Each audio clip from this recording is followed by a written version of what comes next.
Shalom family, shalom. It's your brother Isaiah back with another video. Of course, I want to begin this video by giving all praises, honor, and glory to Yahweh, Ba'ashem, Yahweh Shai. All praises due. Today's video, I'm going to be reading a passage, but before we get into it, I need to give you all a little background so I can catch y'all up to speed on what this passage is actually going into. And this passage is going to show, again, how the Most High works, man. He works in very mysterious ways, and you're going to see why, just having that faith goes a long way with Yahweh Ba'ashem Yahweh Shai. The passage we are going to be reading, y'all, is Joshua chapter 6. And I'm just going to give y'all a little background on it and hit a few precepts on it. So, in this passage that I'm about to go into, Joshua was the main prophet that was set up for Israel right after Moses had passed. We know Moses had set up the law for us, and mainly, that law was used so we would know how to govern ourselves as a people, but we know that was all according to the flesh. It had nothing to do with the spirit, but we needed something at the time, and that's what the Most High used. So just catching y'all up to speed before I go into this passage. So basically, Israelites, we had just crossed the Jordan River in a similar fashion, and crossing the Red Sea when we had came out of Egypt. Basically, the Most High made dry ground for us to pass through, no issue, because Joshua basically was set up, to pretty much, how can I put this? He was set up to basically take back our promised land from our enemies, and he had to go through a lot. He had many stumbling blocks ahead of him, but the Most High assured him, like, hey, I'm gonna be with you. You ain't got nothing to worry about as long as you hearken unto what I tell you to do. And of course, if you read the entire book of Joshua, you will see just how many enemies and kings he had to take down, along with the Israelite army. It was a lot, man. It was a lot, but that was back in the ancient world. Of course, in this time, we're going to be taking down our enemies with spiritual power, but back then it was just the weaponry that they had for that time. So yeah, we just crossed over the Jordan River in similar fashion, and he made the river dry ground so we could pass through pretty easily. And I'm gonna get a preset. This is Joshua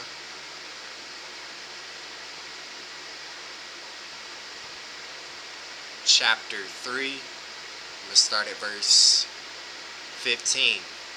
And as they that bear the ark were come unto Jordan, and the feet of the priests that bear the ark were dipped in the brim of the water, for Jordan overfloweth all his banks all the time of harvest, that the waters which came down from above stood and rose upon an heap very far from the city Adam, that is beside Zeraton. And those that came down toward the sea of the plain, even the salt sea, failed and were cut off, and the people passed over right against Jericho. And this was the first stumbling block they had to go through, was the city of Jericho, which I'm gonna get into in Joshua chapter 6 as well. And the priests that bear the ark of the covenant of the Lord stood firm on dry ground in the midst of Jordan, and all the Israelites passed over on dry ground, until all the people were passed clean over Jordan. So Most High made sure that that river they had to go through to get to Jericho, for the first, place they had to take over. Um, Basically, made sure that the land was dry ground so they could pass through smoothly. Um, and I'm gonna get this preset, show y'all how Joshua was set up. This is Joshua chapter 1, verse 1. Now after the death of Moses, the servant of the Lord, it came to pass that the Lord spake unto Joshua, the son of Nun, Moses' minister, saying, Moses my servant is dead. Now therefore arise, go over this Jordan thou, and all this people, unto the land which I do give it to them, even the children of Israel. Verse 3. Every place that the sole of your foot shall tread upon, that I have given unto you, as I said unto Moses, from the wilderness and this Lebanon, even unto the great river, the river Euphrates, all the land of the Hittites, and unto the great sea, toward the going down of the sun, shall be your coast. So basically, Most High set up Joshua as the main prophet in this time, to lead the Israelites, into the promised land. But there were enemies over there, and he had many stumbling blocks he had to overcome. And in Joshua chapter 6, we're going to go into the first one that looked damn near impossible to even pass through, but through the spirit and power of Yahweh by Shem Yahushai, they were able to do it in a pretty weird fashion. But hey, if the Most High says to do something, and he promises, that it's going to work, then, it's going to work regardless.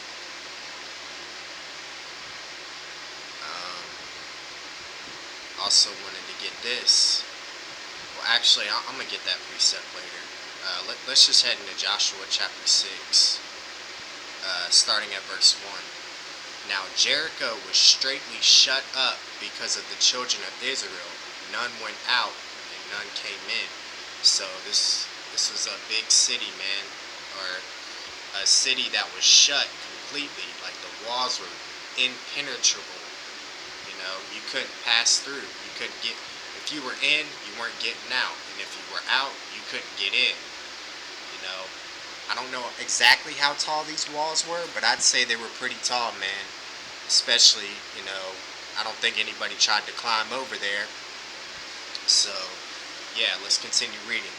Verse 2. And the Lord said unto Joshua, See, I have given into thine hand Jericho, and the king thereof, and the mighty men of valor. And ye shall compass the city, all ye men of war, and go round about the city once. Thus shalt thou do 6 days. So basically, we know the scripture, Exodus 15, verse 3. The Lord is a man of war. The Lord is his name. This was wartime, and Jericho was the first spot they had to take over, in completing the task of getting full control over the promised land again. Because when Moses had set up the law, we weren't back in our promised land yet. We didn't go back there. I forgot exactly where we were, but yes, we were led out of Egypt.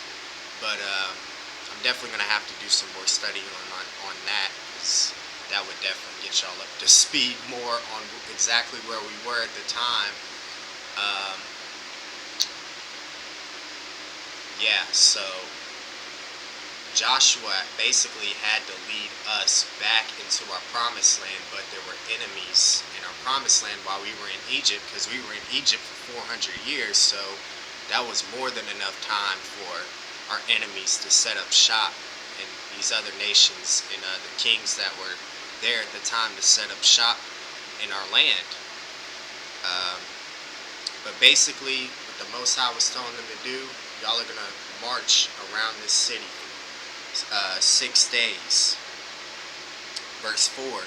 And 7 priests shall bear before the ark 7 trumpets of ram horns. And the 7th day ye shall compass the city 7 times, and the priests shall blow with trumpets. So they were going to march around the city for 6 days. Then on that 7th day, that's when the priests were going to blow the trumpets. Verse 5. And it shall come to pass that when they make a long blast with the ram's horn, and when ye hear the sound of the trumpet, all the people shall shout with a great shout, and the wall of the city shall fall down flat, and the people shall ascend up, every man straight before him.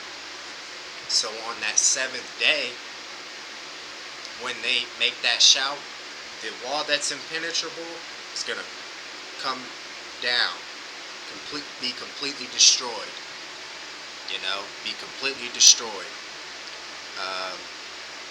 Verse 6. And Joshua the son of Nun called the priests and said unto them, Take up the ark of the covenant, which the ark of the covenant was basically, I think it was like a chest or something, and it basically held like the 10 Commandments. Let me look at my notes. Yeah, the Ark of the Covenant basically held the 10 Commandments, that was in the law of Moses. And they had to carry that pretty much everywhere they went. Take up the Ark of the, Joshua 6 and 6. Take up the Ark of the Covenant, and let 7 priests bear 7 trumpets of ram's horns before the Ark of the Lord. And he said unto the people, Pass on, and compass the city, and let him that is armed pass on before the ark of the Lord. Verse 8. And it came to pass when Joshua had spoken unto the people, that the 7 priests bearing the 7 trumpets of horns passed on before the Lord, and blew with the trumpets, and the ark of the covenant of the Lord followed them. Verse 9. And the armed men went before the priests that blew with the trumpets, and the reward came after the ark, which that means just the host, the army. That's just another word for hosts. I checked that in this Bible right here, this reference Bible. So yeah, it just means host, which is army. Came after the ark, the priests going on and blowing with the trumpets. Verse 10. And Joshua had commanded the people, saying, Ye shall not shout, nor make any noise with your voice, neither shall any word proceed out of your mouth until the day I bid you shout. Then shall ye shout. So basically, they just had a quiet walk for 6 days, just marching around quietly around the city. Where the wall was in Jericho. And they couldn't say anything until that day came for them to shout, which was the 7th day. Verse 11. So the ark of the Lord compassed the city, going about it once, and they came into the camp and lodged in the camp. And Joshua rose early in the morning, and the priests took up the ark of the Lord. And 7 priests bearing 7 trumpets of ram's horns before the ark of the Lord went on continually and blew with the trumpets, and the armed men went before them. But the reward came after the ark of the Lord, the priests going on and blowing with the trumpets.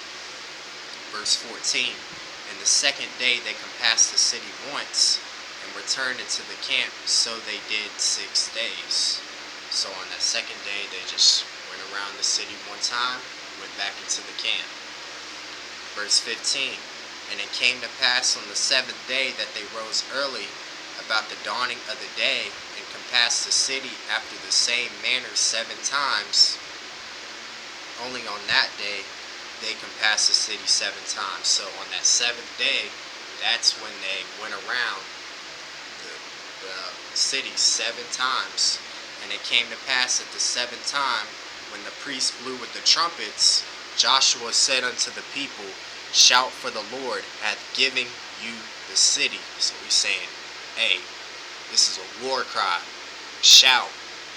Most High is about to give y'all this city. Y'all just gotta, shout with that faith. Verse 17. And the city shall be accursed, even it, and all that are therein to the Lord. Only Rahab the harlot shall live, she and all that are with her in the house, because she hid the messengers that we sent. So let's get a precept for verse 17.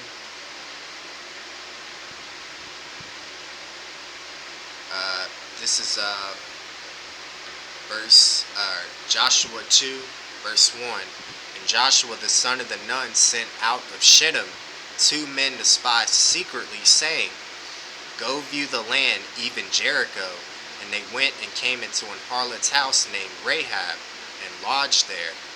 And it was told the king of Jericho, saying, Behold, there came men in hither tonight of the children of Israel to search out the country. And the king of Jericho sent unto Rahab, saying, Bring forth the men that are come to thee, which are entered into thine house, for there be come to search out all the country. Verse 4. And the woman took the 2 men, and hid them, and said thus, There came men unto me, but I wist not whence they were. So, basically, Rahab hid the messengers, so the Most High's plan could be carried out. So they would know exactly what to do, and how to scout out the city pretty much. Well, let's go back to Joshua chapter 6, verse 18. And ye in any wise keep yourselves from the accursed thing, lest ye make yourselves accursed, when ye take of the accursed thing, and make the camp of Israel accursed, and trouble it. But all the silver and gold, and vessels of brass and iron, are consecrated unto the Lord. They shall come into the treasury of the Lord. So basically, they're finna take over, man. They're finna take over completely. Once these walls fall down, that's it. They're going guns blazing, taking over the city, pretty much, taking all their shit. What does that sound like? There ain't nothing new under the sun, y'all. That's what we finna be doing very, very soon. The Most High turns us up. Let's get a precept. This is Micah chapter 4, verse 13. Now rise and thresh, O daughter of Zion, for I will make thine horn iron, and I will make thy hoofs brass. And thou shalt beat in pieces many people, and I will consecrate their gain unto the Lord, and their substance unto the Lord of the whole earth. Yeah, man, that's big. That's big. There ain't nothing new under the sun, just as the scriptures say. They were running roughshod through the cities back then. We're going to be doing the same thing in the 21st century. Once he endows us with that spiritual power, y'all, we just got to hold on. Let's continue reading though. Joshua chapter 6, verse 20. So the people shouted when the priests blew with the trumpets. And it came to pass, when the people heard the sound of the trumpet, and the people shouted with a great shout, that the wall fell down flat, so that the people went up into the city, every man straight before him, and they took the city. And they utterly destroyed all that was Salaki, y'all. I just got a phone call. I have to call him back.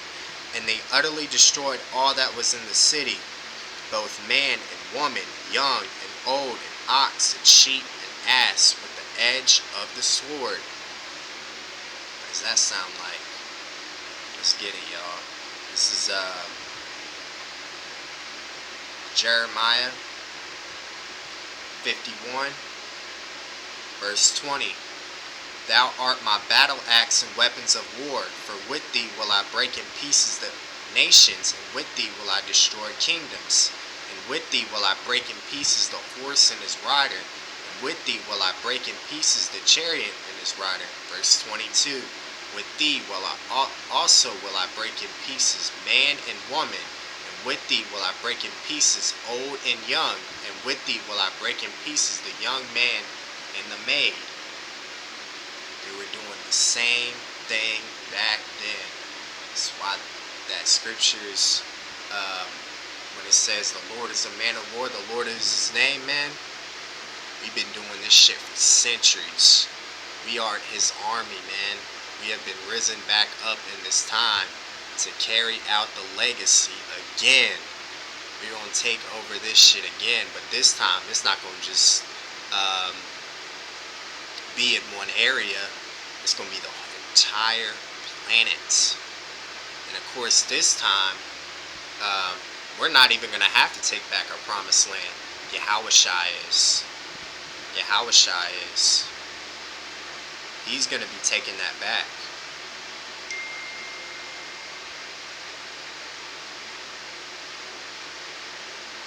And if you read, y'all, I was talking with Captain Shim about this, man.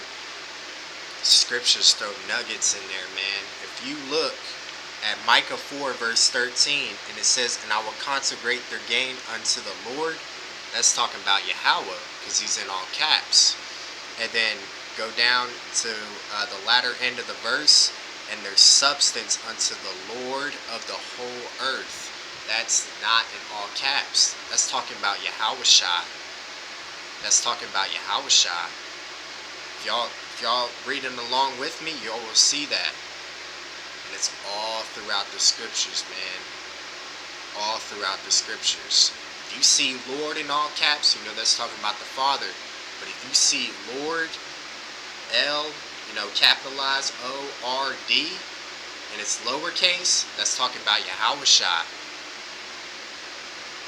Proof in the pudding right there that Yahushua prophesied in the New Testament before he came, before his time, when he came as Yahushua, of course.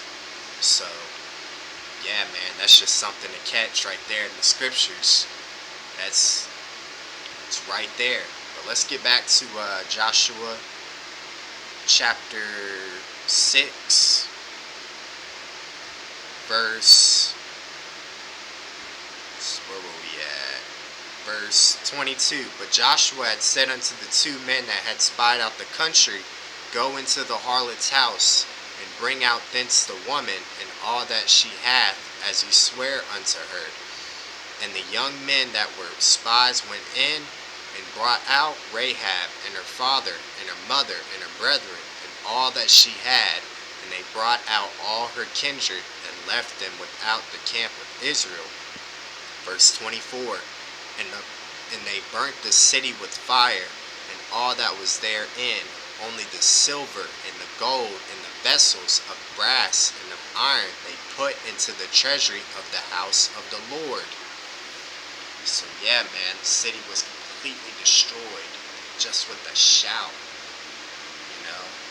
Just with a shout. That was it. No weapons, no nothing. Just with a shout. They were able to take over the city, man. Those walls that were impenetrable fell down, man.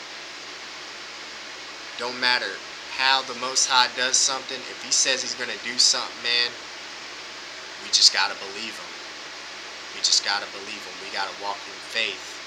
That's why the scriptures say in 2 Corinthians chapter 5, for we walk by faith.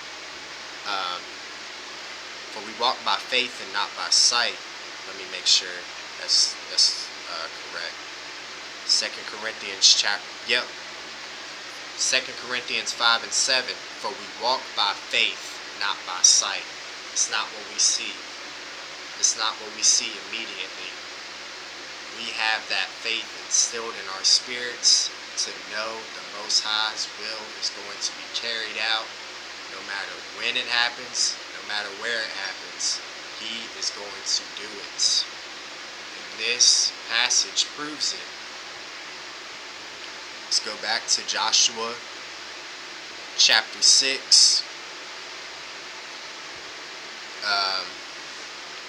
verse 25. And Joshua saved Rahab the harlot and her father's household, and all that she had, and she dwelleth in Israel even unto this day, because she hid the messengers which Joshua sent to spy out Jericho.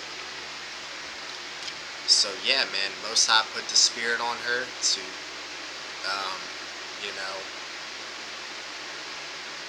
Salak, put the spirit on her to get his will carried out, pretty much. You know, she probably wasn't thinking too much about it. She was just like, oh yeah, yeah, y'all are good, y'all are good. Most High put that spirit on her, man.